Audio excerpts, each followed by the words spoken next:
Welcome to Basic Brewing Radio for Thursday, May 3rd, 2012. I'm James Spencer. Here at Basic Brewing Radio, we're all about home brewing. With this week, Kevin Cullen and Paul Mech join us to talk about the work they're doing at Discovery World in Milwaukee, Wisconsin. Part of what they're doing is using an interactive approach to bringing brewing history back to life by brewing ancient recipes. If you're new to home brewing and would like to get into the hobby for the first time, check out our website, basicbrewing.com, where you can find archives of our audio and video podcasts and our DVDs to walk you through basic and more advanced brewing techniques. And you can also find, for a limited time, our 2012 Brewers Logbooks, where you can track up to 50 batches of beer. You can follow me on Twitter. My username is Basic Brewing, all one word. On Facebook, I'm facebook.com/basicbrewing.james, and our show page on Facebook is at facebook.com/basicbrewing. Thanks again to everybody clicking on the Amazon.com associate link on our basicbrewing.com site. Whenever you think of Amazon, think of us and click on our associate link first. It won't cost you any extra, and you'll be helping us to bring you the show, and we greatly appreciate your support. We also have associate links for Brew Your Own magazine and the American Homebrewers Association on our site, too. You can find our Basic Brewing iPhone and Android podcast apps on their respective stores, and the Android app is also on Amazon.com. We're on the BlackBerry podcast directory, too, and we're on Stitcher, the Stitcher app as well. The data form for the current Brew Your Own magazine Basic Brewing Radio collaborative experiment on secondary fermenters is online and apparently working. You can find it at basicbrewing.com/experiment. As I said this past week, we already have an entry. The deadline to get your data in to me is May 21st. I've now brewed a second batch of beer as part of that experiment. I had some very interesting results from the first batch that I brewed.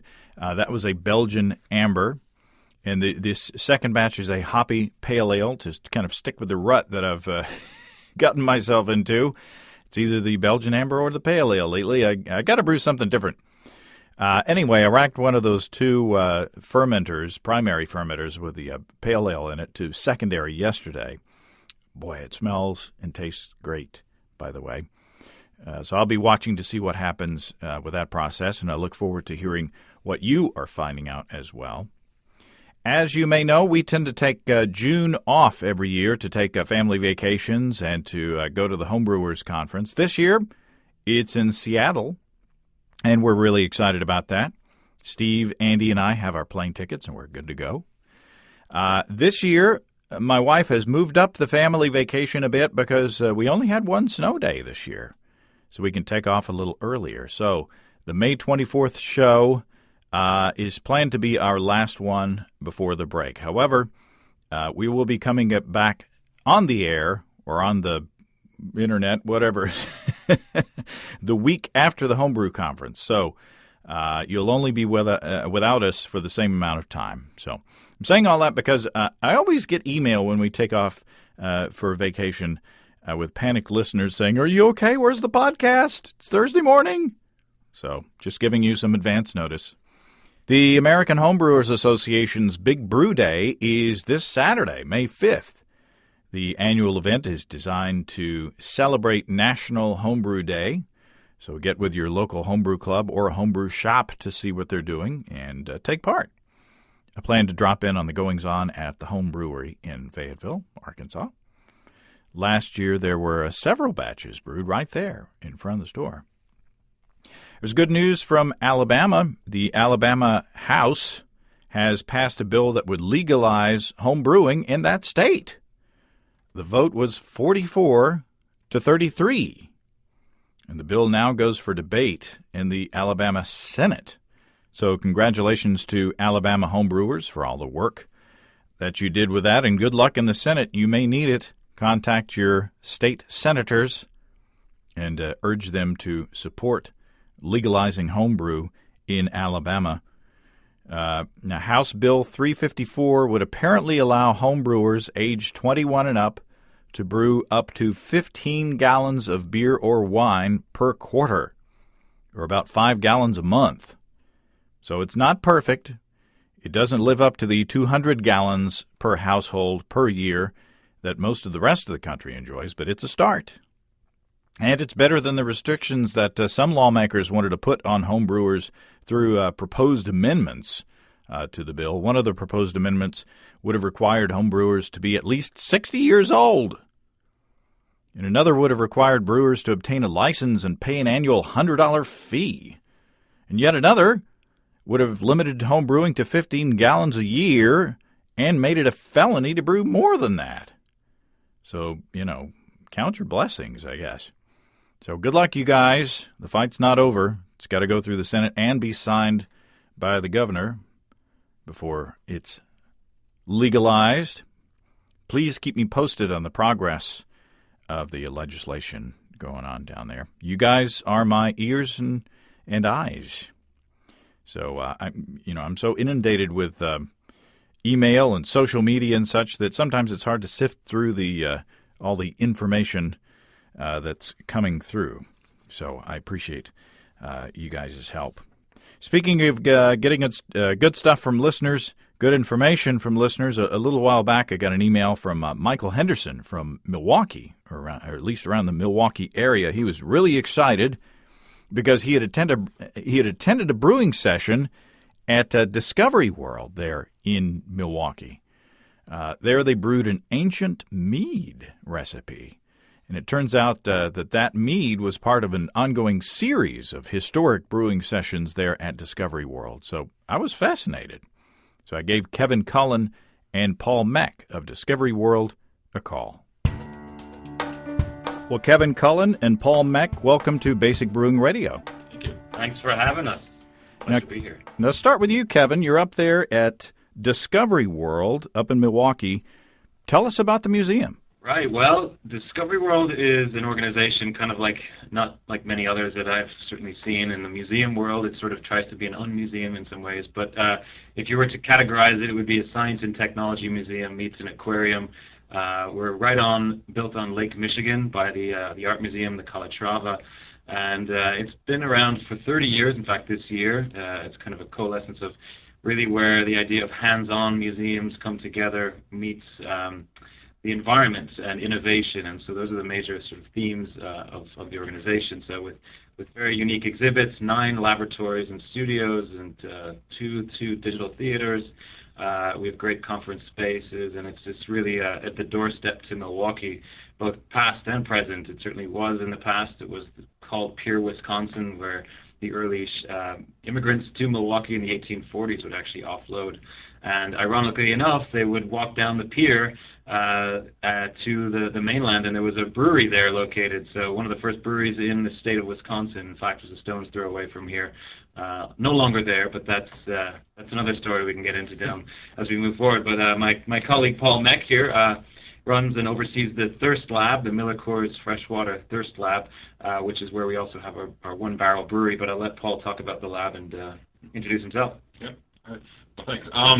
Well, actually, the full name of the space is the Miller Coors Thirst Lab for Freshwater Innovation, and people know Miller Coors as, for the beer they produce, but what they don't realize is how much of a water user they are, and so they wanted people in the city of Milwaukee to have a place where they could come to experience the chemistry of water and realize what water can become firsthand, and that's what we do in the Thirst Lab, is we let the public actually experience the creation of different things that they consume all the time, and actually have a hand in it the entire way. So Kevin's programs are just one small part of that. And along the way, they realize that, they know what's in beer and they know how to drink beer, but they don't realize that the steps that it goes through to be made are very similar to how soda is made, or tea, or coffee, or soy sauce, or anything, whether it's fermented or not. They follow a lot of the similar paths. So you got to start out with good water to get good beverages and good soy sauce and everything else that you talk about. Absolutely. Start out with bad water. It doesn't matter how good your ingredients are. You're going to have bad beer or bad soda or bad whatever. So do you actually make these things like soda and soy sauce and all the non-fermentables too? Oh, yeah. Yeah, we teach people starting, we'll work with students third grade, sometimes a little younger, all the way up to adult programs that Kevin and I will lead, and we actually have them create these products. And with the soda, one of our things is we don't focus as much on how to force carbonate it. We look at natural carbonation and that slight fermentation that used to happen in sodas. And we teach them how soda was made by their great-grandparents. So you guys are actually bringing history back to life. Literally, yes, one pallet at a time. So, whether it's for the adult or the fourth grader, it's really the celebration of the products that we consume really daily or weekly, but also how those products play into the history of this city and certainly nationwide. And then on the broader scope, looking at things spatially and temporally, as an anthropologist and archaeologist, I try to bring that out with some of the classes with the Ale Through the Ages, certainly, where we explore over 9,000, 10,000 years of fermented history and experimental archaeology by bringing those ingredients and techniques back to life and imbibing them and enjoying kind of the broad range, the broad palette of flavors when it comes to the fermented beverages. So it really is fun to imbibe the past, both today, 100 years ago, and literally, as close as we can get anyway to 10,000 years ago. Tell me about you guys' background. I mean, are both of you guys home brewers?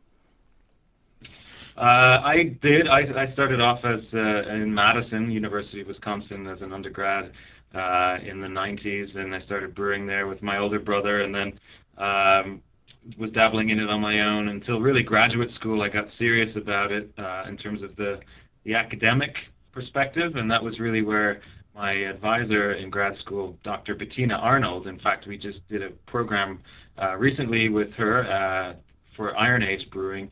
And so she and her husband were big brewers as well, and so it was kind of fun to sort of really take what is a hobby and then make it kind of much more, let's say, professional, certainly by doing systematic research and recreation. So that sort of spawned into, really more of a career in the brewing aspect than it is in the archaeology in my particular position, which is kind of fun. But to combine the two, I think, is a rare thing to find. Yeah. So, and for Paul, you jumped right into doing one barrel brewing. Yeah. So I actually had no home brewing experience whatsoever.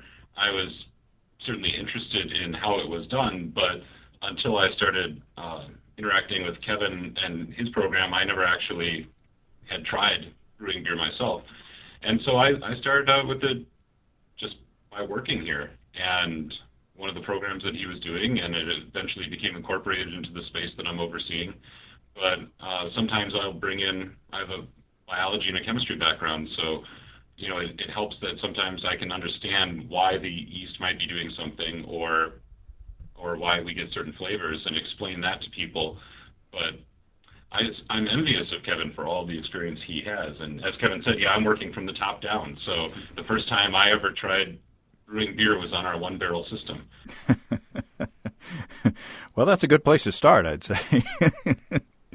A lot of brewers that we meet even here in Milwaukee start right up without any background in home brewing, and they kind of work their way up in the brew house, but they started on a 5-barrel, 10-barrel system. So, I mean, it's not that different. You're just scaling up ingredients. You're just moving a lot more words around in the end. But, it's getting the subtle flavors right on a small scale, and then you really can kind of extrapolate to at least, the 50-barrel scale if you get that big. So. Tell me about your one-barrel system. What's it like? Well, it's Premier Stainless out of San Marcos, California, installed it. They've done a lot of brew houses around the country. They're kind of a growing company. But in fact, we because of our lab space, we only wanted a one barrel, and they were like, well, this is our showroom model. We don't actually make them, so they have to make a custom one barrel system. And really, what it is, it's a brew house combined, kind of really shrunk down to one barrel. So we have two conical fermenters that can hold about 1.5 barrels of fermenting beer, and there's it's an all-grain system where it's all steam-fired in a steam jacket for the brew kettle. The mash tun has a false bottom with, we can get about 100 pounds of grain in there, maybe a bit more. So for the Master Brewer class, we really max it out. A lot of the head brewers from various breweries like Lakefront Brewing Company up here in Milwaukee, or Milwaukee Brewing Company, or Miller Coors, they actually, these head brewers will come in and try to really get some big octane beers out of it. So we've pulled off an 11% beer with Andy Jones from Lakefront. We did an Imperial IPA that was outstanding, and so it's fun, and we're and along the way, the participants in these classes are learning how to pump wort through the system, and sort of why it's set up the way it is. But it really is a compact system. And then of course we have beside that is a 15-gallon system, more of a home brew scale, and those are the Bleichmann systems with the top tier. So we're using gravity to move wort around in that case, which is more what they'd be doing at home anyway. So we want to give them an experience of kind of moving from the partial grain recipes to the all grain and then up to the one barrel. So it's kind of a tiered system, and then who knows, after that maybe they'll go off to Siebel Institute or wherever, San Diego, and take up a professional degree. Who knows? Sure. So what do you have, a tap room or something like that, or what do you do with all that beer? Well, that's actually one of the biggest problems that we've had, and it's a problem that a lot of people would probably like to have, but when you have it, it's not so much fun. As a result, we try to only brew on the large system when we know that we'll be able to get rid of it all. So we can give it away as part of the class. As part of the class, and we can give it as samples, but there have been one or two times where we've had to leave it sitting around and slowly go through it over a couple of months of tours and everything else to get through it, because we don't sell it. And that's our biggest problem is, if you can sell it, it's easy to get rid of it. So yeah, I think that's the stage, is to really figure out if we can get a brewer, actually, I don't know if we'd be able to sell a selling license. We could have it in our gift shop here, something that's very unique, because the Ale Through the Ages program that I've been running for the last 4 years, we're brewing maybe about 15, sometimes 20 gallons, but every participant who comes we basically share it as a group, as a class. So, and the classes are on order between 30 and 70 people, so, it may be a couple beers apiece, it could be more than that. For the Master Brewer class, people are signing up a little bit higher price tag, but they're getting that experience brewing with the head brewer from a professional brewing company. But then they walk away with a case of that, so that's sort of upfront. We basically are sharing everything out of the system, so they're paying for the class and they walk away with the finished product. Is the idea.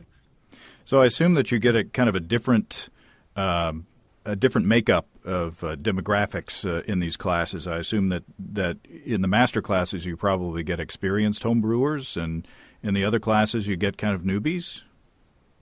Yeah, I think the Ale Through the Ages is sort of the introduction course. There's no restrictions to be a master brewer, like in the master brewer class. That's really a title ascribed to the head brewers, the master brewers from those breweries, imparting their knowledge to the public. And yes, most of those participants have extensive backgrounds in brewing, but there is occasionally a couple people that are really interested, are beer enthusiasts, but are not brewers per se. Yes. Yeah, but they want that experience of working on professional equipment and working with, even sometimes it's not even, they don't care as much working with that brewer. They want the chance to say, I was standing next to this man or this woman as they were creating this beer, and the last class we had 3 of them, I think. 3 out of the 16 had never brewed before, and just came because they thought it sounded like a good experience. So they get hands-on. I guess with the larger classes, it's more difficult for everybody to get their hands on the equipment, or to get their hands in the grain, or in the mash, or whatever. But I assume that you want to give. I assume that you want to give them as much of a hands-on experience as possible. That's the idea. Certainly the tasting experience obviously comes in the end, but really the hands-on comes with the bottling session. So in the brewing for the Ale Through the Ages, it's in a theater capacity space. So we have the brewing set up, the top tier system, the gravity. But we have people come up and put in ingredients throughout the boil, and then help with the actual moving of the wort afterwards, cooling it down, and then ultimately when it sits for that 2-week, 3-week window, during fermentation, and they come back as a class, and then they're all bottling. They're all taking part in the process of putting that resulting beer into bottles or mead or whatever it might be.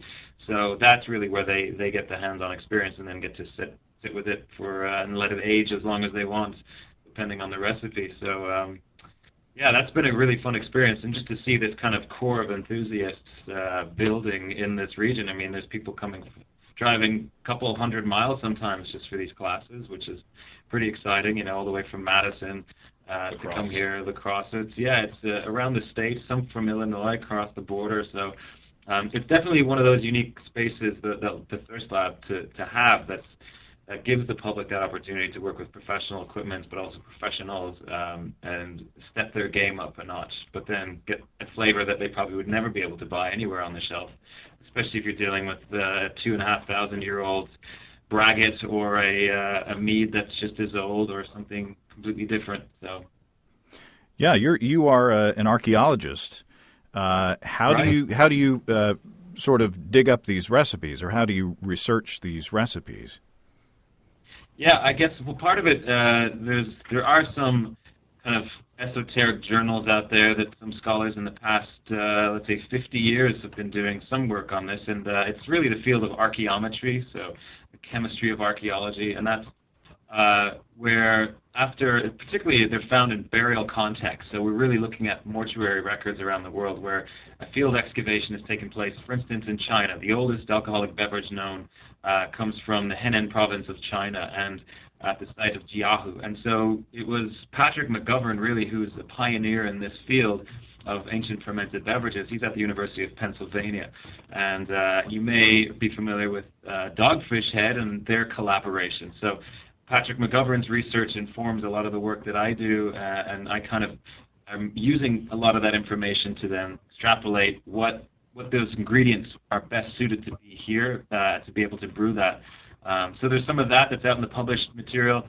The most recent one was really research that was done by my advisor at UW Milwaukee, Tina Arnold, and her colleagues in Germany. And so when we recreated this Hochdorf mead, this mead of Hochdorf, which is a burial in Baden-Württemberg in southwestern Germany, it was actually analysis from that burial tomb that her colleagues had done.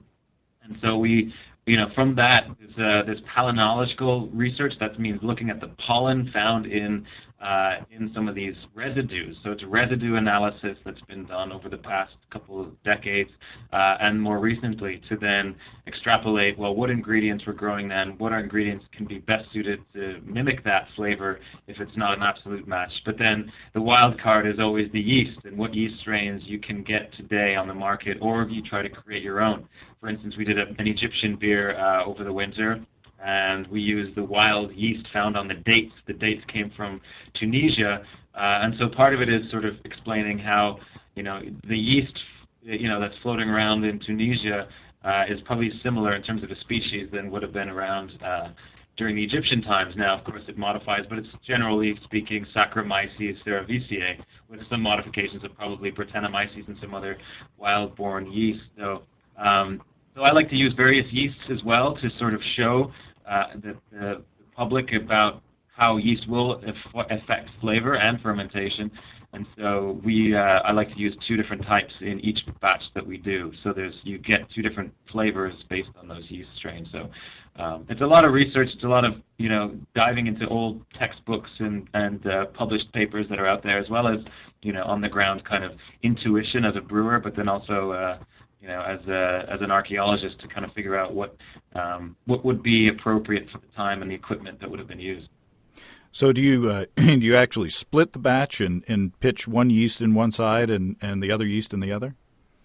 Yeah, that's correct. So for the Ale Through the Ages, for that we'll do typically 2 6-gallon carboys. One will be one type of yeast and one the other, depending again on what it is. So for instance, with the last one we did with the mead of Hochdorf, we used the standard mead yeast in one, but then so we're using Y yeast, for instance. Some of them actually I've propagated from previous batches of other types. We did an Anatolian ale, which was a burial in Turkey, and in that burial they found a king very similar to Germany, and so we used yeast for that, and I use that again. And so there's some sort of interesting elements that have been brought forth in that yeast palette. So yeah, there's lots of different ways to kind of explain what the resulting product would be, but then how effective that yeast is. So it's still one of the things we want to do is to do more classes specifically on yeast and yeast culturing and streak plates and all of that. So because that really is, you're getting into the secret recipe there, the secret ingredients in the end product. So talk about the mead recipe. What was it like?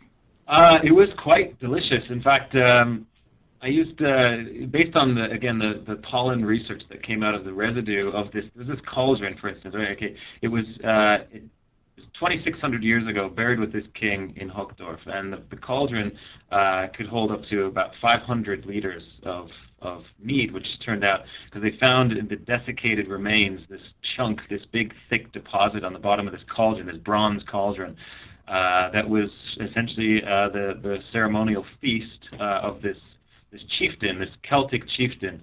And these are continental Celts. They eventually spread into Ireland. So 2,600 years ago.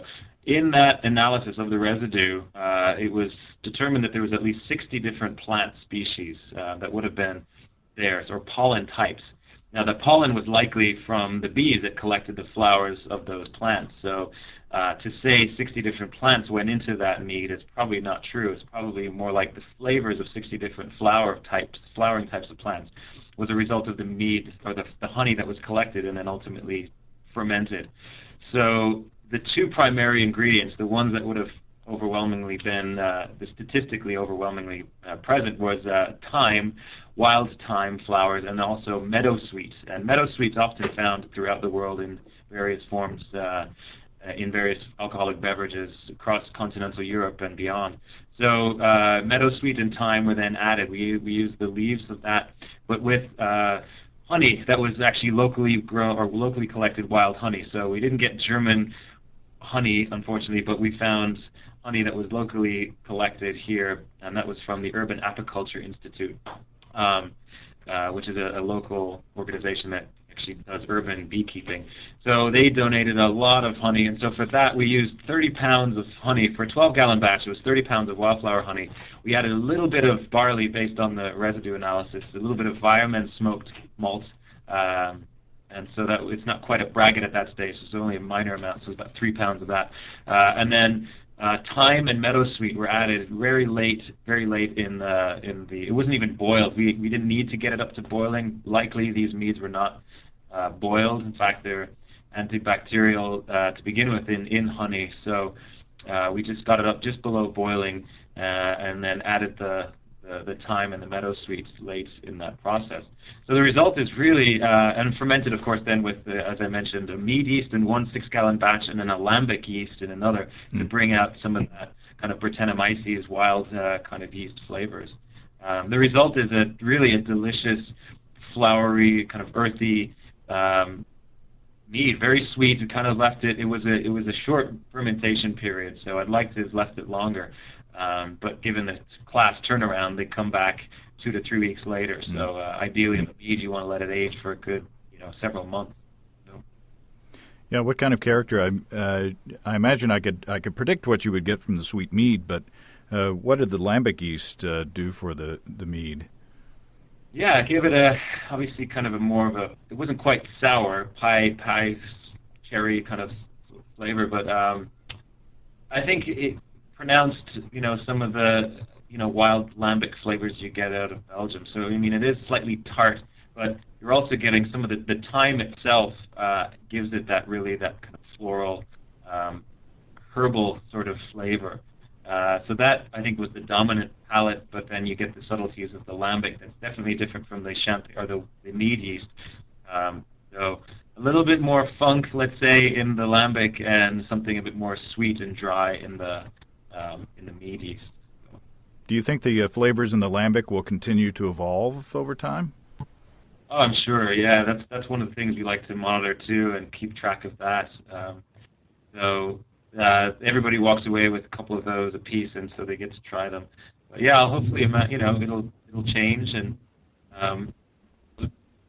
beverages that will age for a year or two or more. So the other mead we did, this was about 2 years ago, it was mead of Meath, Meath and County Meath in Ireland. I grew up in Ireland. I moved over here really for high school and college. But so it was fun. I was actually back in Ireland just that winter. It was 2009. And so I was in County Meath, in Tara. The hill of Tara is where the ancient kings of Ireland were basically crowned, and it's a very ancient landscape. But they have evidence on that landscape at Tara of this mead hall. It's called a Tech Mead Kerta, which is a big long, what's left today anyway, it's like a big long trench and with berms on either side that would have opened up to a large roof over the top. And in any case, in that on that site, they have found obviously historic written documentation about mead being consumed in this mead hall. Of course, it's very similar to like Beowulf and some of these early later written texts. So the mead of Meath was kind of more of a traditional sort of standard ale or standard mead in terms of the honey itself. It was wildflower honey collected again in Wisconsin. It's hard to get Irish honey. But in any case, we ended up fermenting it with a couple of different yeast strains as well. It was one was an ale or an Irish, just for the giving tip of the hat to Ireland, but an Irish ale yeast, which did quite well on it.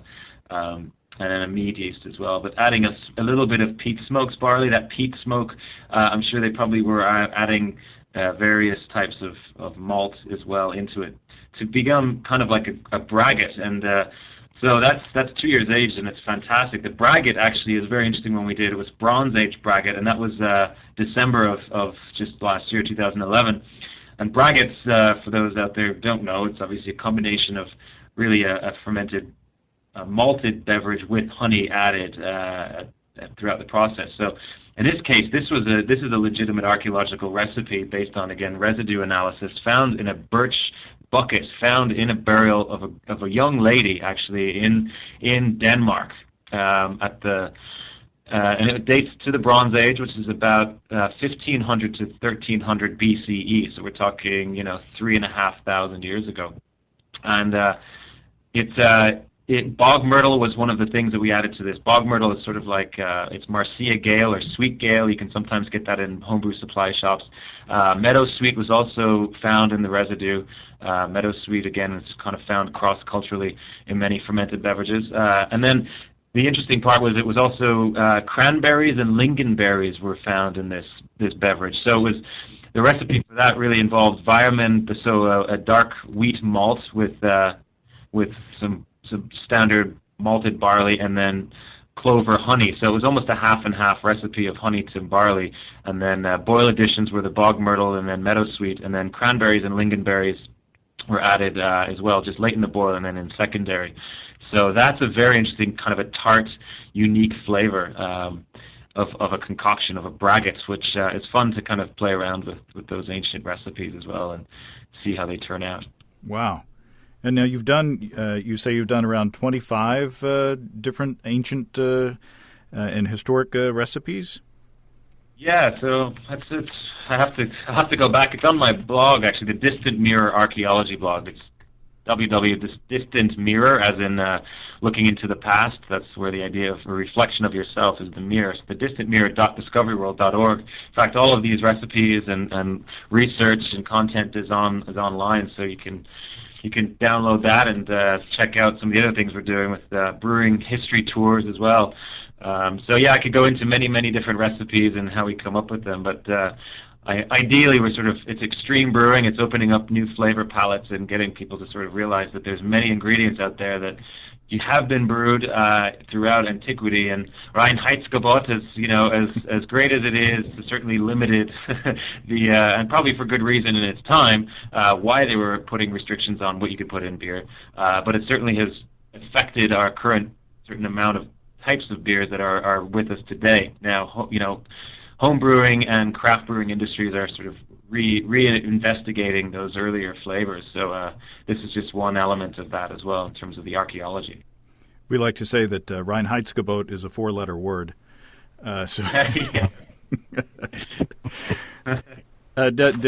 Do you have you looked into some of the earlier American recipes as well? Yeah, a little bit. We did a colonial porter using kind of treacle and some various dark roasted malts. And so there's early colonial periods. That's what we're going to start really investigating this autumn, this next brewing season. That the Ale Through the Ages classes run between October and March. And I'd like to definitely do that and maybe look into George Washington's recipe that's known, that's out there. So it's really, informing, because part of this is the presentation element is really looking at not only the beer and how it's brewed, but the context in which it was brewed, and the archaeological context or the historical context. And I think that's what a lot of people find really fascinating and interesting, is to see what life was like back then, what they were drinking, but also a little bit about, how they arrived at the recipes that they did, and then the archaeology that we can see in the excavated material, and how research around the world has come to those conclusions. So whether it's in Sumeria or all the way to Philadelphia, it's kind of fascinating, and to go on a global trek spatially and temporally through our taste buds. And for the history of fermented beverages, is it pretty much universal around the world? I mean, are all parts of the world brewers in some way? Absolutely, really, and that's the great kind of adage is beer was not invented; it was discovered, and it's a natural process. I mean, yeast is wild; it's been around way before humans stepped foot on the earth. So when it comes to it, it really actually probably meads type wines, if that's really what they are some of the first alcoholic beverages, because there's the Paleolithic hypothesis. This is one of those ideas that obviously a wild colony of bees have a hive in a tree, and the tree gets struck by lightning and it rains, and then all of a sudden that hive is exposed, the honey is exposed at a certain dilution factor of about 30%. That honey will start fermenting naturally by itself. So it's just a matter of time that an animal or a human would have stumbled across that and consumed it, and voila, we have the savanna of parts of Africa. I'm sure people were exploring, various fermented fruits across the world as well. And so no matter where you look, it's really the archaeological record, in terms of fermented barleys and things like that, calcium oxalate is the smoking gun. It's beer stone. It's still with us today in breweries, and you do it at home brewing. In your hoses, you can kind of get that buildup. But that's where you look in the archaeological record in terms of finding in these pottery vessels or even bronze vessels. You might actually still see that. That will indicate some form of grain fermentation. But yes, it's cross-cultural. It doesn't have to be barley. It depends on where you were. In Mesoamerica, it was chicha or various types of corn, fermented corn beverages that were consumed by the Mayans, and before, in South America by pre-Incan cultures as well. And there's archaeological evidence of that. So again, I mean, if you're in Africa, it's millet-type beers. Or in the Himalayas, I was fortunate to live a year in India and see various types of fermented beverages there. They have a thing called toddy, which is fermented coconut milk up in the trees in the canopy. They ferment it up there in these ceramic vessels, and it's kind of a lower grade, lower alcoholic volume. But needless to say, that's certainly ancient. I don't know how much research has been done in terms of the archaeology of toddy. The same goes for up in the Himalayas. I was up there trekking, and they drink something called tomba or chang, which is fermented millet, and it's warm. You add warm water to this millet, and you drink out of a bamboo straw, and it's a mild alcoholic beverage, but full of nutrients. So, again, I mean, it's cross-cultural, and it's why it's still with us today.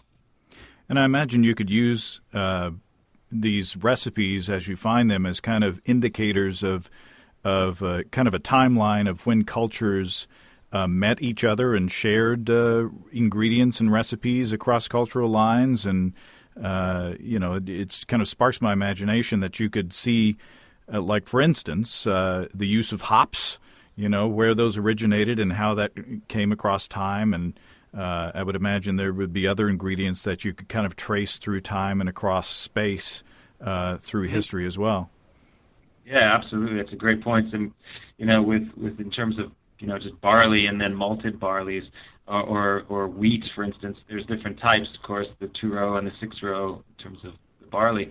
But even vessel shapes as well, and then how, for instance, the bell beaker culture in Europe spread from sort of east to west, and so when that's introduced into the Celtic Isles or the British Isles, that's an indication too of migrations of people and bringing not only what they were fermenting, but also the methods by which they were doing it, and then all the other trappings of their culture at that time, whether it be language, but also other tools of domestication of grain or animals, animal husbandry, and all of that. So, in Mesopotamia, you get the clay tablets that actually give you, cuneiform ancient writing about the recipes, but also the commodities which were traded. You brought up hops. I mean, hops being really only an addition to beer within the last 1,000 or so years, maybe 1,500 at the most, coming out of Scandinavia and moving south into Europe and beyond. So they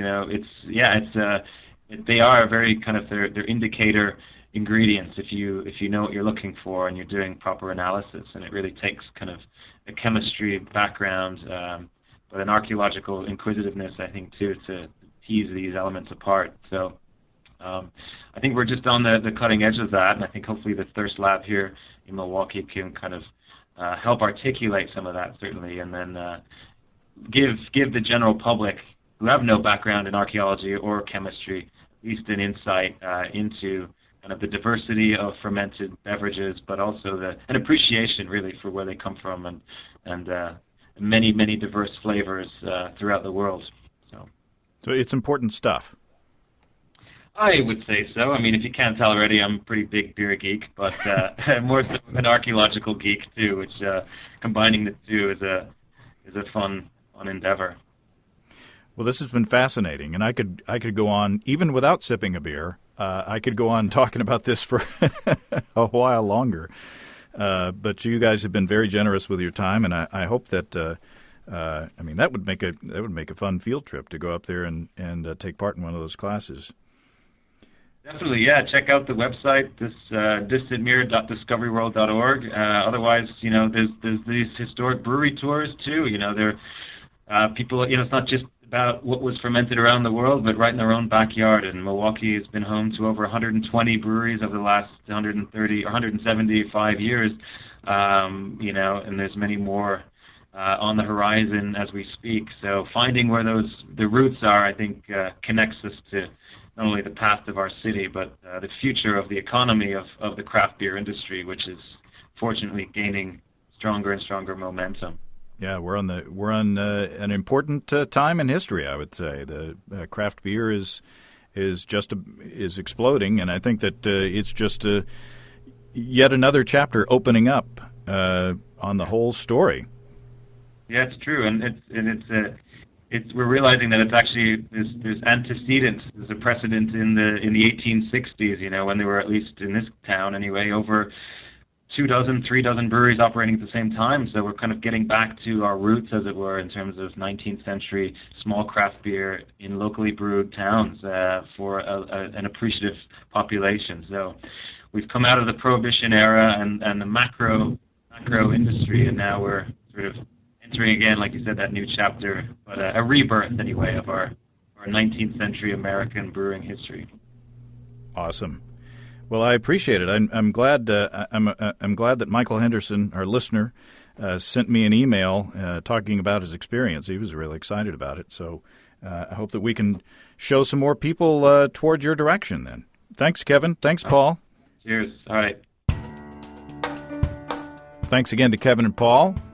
I would love to attend one of those brewing sessions. It sounds like a lot of fun, and I'm going to check out the recipes on Kevin's blog to see if I can brew one of those here. And also thanks to Michael Henderson for letting me know about the Discovery World program. Very, very cool. If you have brewing questions or show suggestions or just want to say howdy, write to james@basicbrewing.com or just fill out the contact form on basicbrewing.com. And please don't forget to tell us where you're from.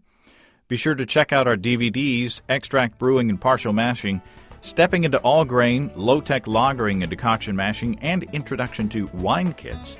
You can find them all on our site along with our brewer's logbook, which is now available to order. We've got combo deals to save you a few bucks if you want to buy more than one DVD at a time. And you can check out our Basic Brewing shirts in the store, too. You can see a listing of the fine folks across the country who sell our DVDs on basicbrewing.com.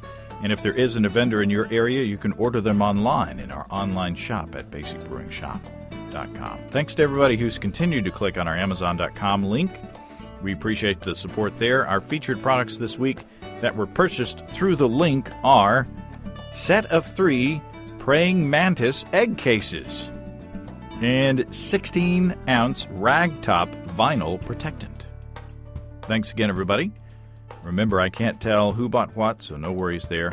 Just click on the Amazon.com logo on our site the next time you feel like Amazon shopping. We greatly appreciate your support. Don't forget you can also join the American Homebrewers Association or subscribe to Brew Your Own magazine through the associate links on basicbrewing.com. That's all until next week, everybody. Until then, thanks for listening. I'm James Spencer. Production help for Basic Brewing Radio and our website is provided by Kelly Dotson. Basic Brewing Radio is a production of Active Voicing. We'll talk to you next time, everybody. So long.